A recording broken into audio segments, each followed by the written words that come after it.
Hey guys, let's get more news about Miami Heat, but first, don't forget to subscribe and leave your like. Ex-Miami Heat player's big game in new uniform riles up fan base. A former Miami Heat player had the internet buzzing Wednesday night. Thomas, who was traded to the Indiana Pacers last month, had his first big game in a new uniform. He had 22 points and 8 rebounds as a starter in a victory against the Chicago Bulls. "I just love how literally the whole team just embraced me and just brought me in," Bryant said. "I really felt the love right then and there. Like I said when I first came here, I want to try and help this team and boost them to another level as much as I can. I don't want to be detrimental at all." It was arguably Bryant's best game in the last 3 years. It was also more than he produced when he was with the Heat. Heat fans were quick to take notice. One social media user posted, "I knew Thomas Bryant wasn't the problem." Another wrote, "So Thomas Bryant leaves Miami and learns how to play basketball again?" This is likely an overreaction from the Heat fans. Who knows if Bryant would have duplicated similar success in Miami? Who knows if he has another game like this for the Pacers this season? The reaction is the fan base once again showing frustration about how the season is going. The Heat are a middle-of-the-pack team in the Eastern Conference for a third straight year while using the same core group of players. Kerr dismisses youngsters near career night after dispiriting Warriors' performance. While the Golden State Warriors suffered a 114-98 loss to the Miami Heat on Tuesday night, the play of Tracy Jackson-Davis presented a bright spot that can be salvaged from another tough game for the team. Having come off a 129-99 loss against the Sacramento Kings on Sunday, the Warriors entered with a full day of rest as opposed to the Heat, who were on the second night of a back-to-back after losing in double overtime against the Kings on Monday. By all accounts, the Warriors should have been the higher-energy team, and yet they consistently failed to bypass the congestion of the Heat's 2-3 zone defense, settling for contested threes throughout the game. While the Heat allowed the Warriors to have these shots as a consequence of their defensive strategy, the Warriors failed to make them, resulting in their inability to build offensive momentum throughout the game. Golden State shot a horrendous 14 of 50 from three-point range, and aside from Stephen Curry, shot 29 of 76 on total field goal attempts. While they were able to return somewhat to their early season form defensively, they ultimately were not able to overcome a tough night from the field. They sorely missed Jonathan Kuminga, who was injured on Saturday against the Memphis Grizzlies. His ability to patiently feel out defenders and drive to the rim with momentum would have been a major boon to the stagnant Warrior offense.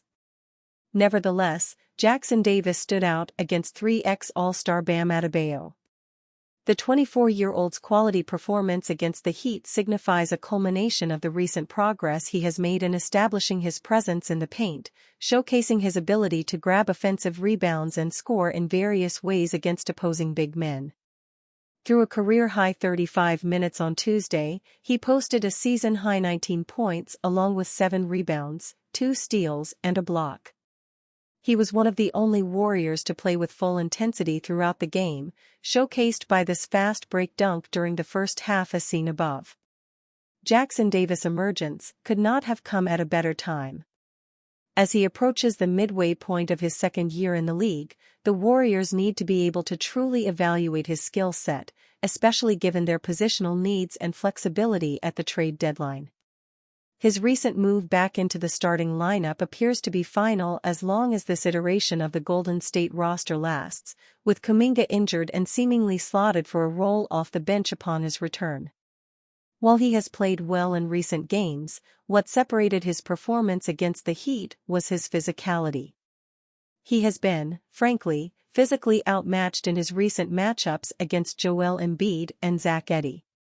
Tonight, however, against Adebayo and 7-footer Kel'el Ware, Jackson-Davis stood his ground, punishing the Heat at the rim.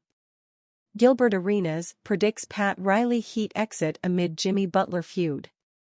As the trade talks involving the Miami Heat and Jimmy Butler continue, the news has caught the attention of many within the basketball world. Former player Gilbert Arenas has spoken about Pat Riley and Butler before, but this time made a bold prediction regarding the job held by the legendary executive. Arenas would speak on how the drama with Butler and Miami started when Riley told the star to keep your mouth shut about the team beating the Boston Celtics and New York Knicks if he was healthy in the playoffs. Pat Riley did it first when he publicly said then shut up, that started it right there, Arenas said. Another former player Nick Young was on his show Gil's Arena and asked why didn't Riley get fined, which prompted Arenas to tell him that the return in a trade will act as one. He would then guarantee that Riley will step down in the next 24 months. He's getting fined because Jimmy is leaving, Arenas said. What he's getting back is the fine. The Doritos and the mother f***ing Lay's chips he's going to get back as players, that's what he's getting back, that's going to be the fine. He's going to step on down, I guarantee you he steps down in the next 24 months. As mentioned before, this wouldn't be the first time Arenas spoke on the news as he commented when the Heat suspended Butler for 7 games due to conduct detrimental to the team. He would accuse Riley of making himself bigger than the players, which Arenas would disagree with. You can't pretend you're bigger than LeBron. Jimmy comes gets you to the chip. If he tells you bring me one more star, bring him one more star, Arenas said. For you to pretend that you are the Heat culture and you can do this? You're lying because when he leaves, nobody's coming there, you got South Beach in your favor, and you treat it like it's king prison. Emo Jimmy Gilbert Arenas goes off on Pat Riley for thinking he's bigger than his players. You can't pretend you're bigger than LeBron. LeBron leaves, this ship crashes. Jimmy comes gets you to the chip. If he tells you bring me one more star, bring him one more star. Nobody's coming. Besides Arenas, current Golden State Warriors star Draymond Green made his own prediction about how Riley will either trade Butler to an undesired destination or keep him home. I could see Pat Riley sending Jimmy Butler to an organization that he absolutely hates, that's garbage, Green said Wednesday. I could also see Pat Riley saying, hey, go home for the rest of the year, just go home, we'll pay you, that's fine, we're not trading you anywhere. I could see that scenario as well, but the scenario I don't see it just playing out with Jimmy back in the good graces with them, and Jimmy just being who Jimmy is. I don't see that. I think it's too far past gone. At 18-17 and 6th in the East, the Heat is on a 6-game road trip where they next face the Utah Jazz Thursday. And you fan? What do you think of the situation of Pat Riley? Leave your opinion in the comments.